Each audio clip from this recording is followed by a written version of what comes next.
Hi, my name is Justin, aka Ghost Reader, and today I'm going to be doing a book review of the book The Habsburgs to Rule the World by Martyn Rady.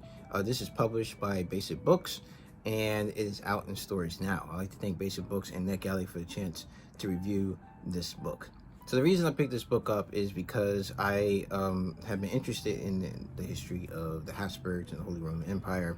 I had found a book that thought I was going to be interested in, but when I looked at the table of contents and the setup of it, I was like, no way, I don't think can read this book.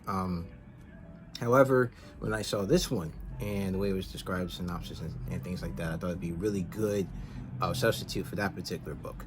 And so this book basically goes up through the history of the Habsburgs from a small ruling family of dukes to their rise to becoming Holy Roman Emperor, uh, and also reaching the heights of what it was to be a colonial power at one time, owning land in the Americas and actually as far as Formosa or Thailand. In fact, I had no idea that the Habsburgs had got out that far, or at least their empire had. So, and then it of course charts the decline of the empire and then its eventual dissolution in the earlier 20th century after World War One. So throughout this book, the author he goes through a lot of the ruling emperors, or those who made it to the role of Holy Roman Emperor, and also leading figures of the family, and talks about their contributions to the Habsburg line. So whether that be in acquiring lands, whether that be in just producing enough kids to go around to different places in Europe and marrying different families. So that was one strength for this family, was that they produced a lot of heirs that was able to marry into a lot of places and allowed them to accumulate a lot of land with some luck, which usually meant someone else's family line dying out. But they were able to capitalize that at a couple of points and be able to gain the power that they eventually got.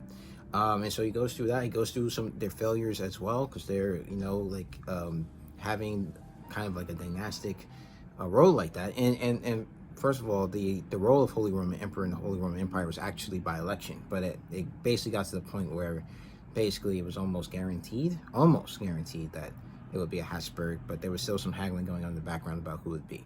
But when you have a system like that, it's kind of like a lottery ticket. You can get really good ruler, or you can get a really bad one. And of course, the Habsburgs have their times where they have really good rulers, and then they have really inept ones. So so you have the family surviving all of that. And what I really liked about this book is that the author mixes in a lot of the cultural accomplishments that the Habsburgs did as well. So he doesn't just focus on their political and military gains, but he also goes into their contributions to the arts, the museums that they built, and other cultural and scientific endeavors that they funded. So that made for very interesting reading, and a lot of the chapters didn't just focus on like the ruling character. That's from reading fiction books, from the ruling leader of the time, but also talked about stuff that was going on around them. So maybe in this one he's talking about Rudolph, but he's also talking about like the cultural goings on in his empire as well. Maybe the different art style. So it makes for a well-rounded reading. So it's never really a dull moment. Like I didn't feel like I got bored reading these books, and sometimes these books can tend to become boring reads because they're just loads and loads of information. So to kind of mix it in like that kind of keeps you from getting bored and reading like there's this guy did this, and gives you more of the flavor of the era in which that ruler lived, and also their impact on the world around them. So I really enjoy reading this book. If I had to give it a rating, I give it a 4 out of 5 stars. If you're interested in the Habsburgs or some history of the Holy Roman Empire, European history, and this actually book not only covers, because of the Habsburgs, also at one time controlled Spain, and Spain controlled colonial possessions.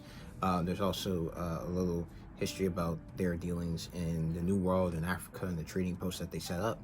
Actually, Habsburg, Maximilian was crowned emperor of Mexico at one time. Unfortunately, he met a tragic end. But yeah, so I really like this book. So if you're interested after hearing this review, definitely go out and grab it. You can find it in stores now. So if you like this video, please hit the like button. If you want to see more videos from me, please subscribe. You can follow me on Twitter at GhostReads28, on Instagram at JustinGhostReader, and also on Goodreads. The link to that is down in the description box below. Also, I'm actually in the process of starting a blog, and once I start that, that'll be included at the end of this video spurt as well. So, as always, keep reading, and Black Lives Matter.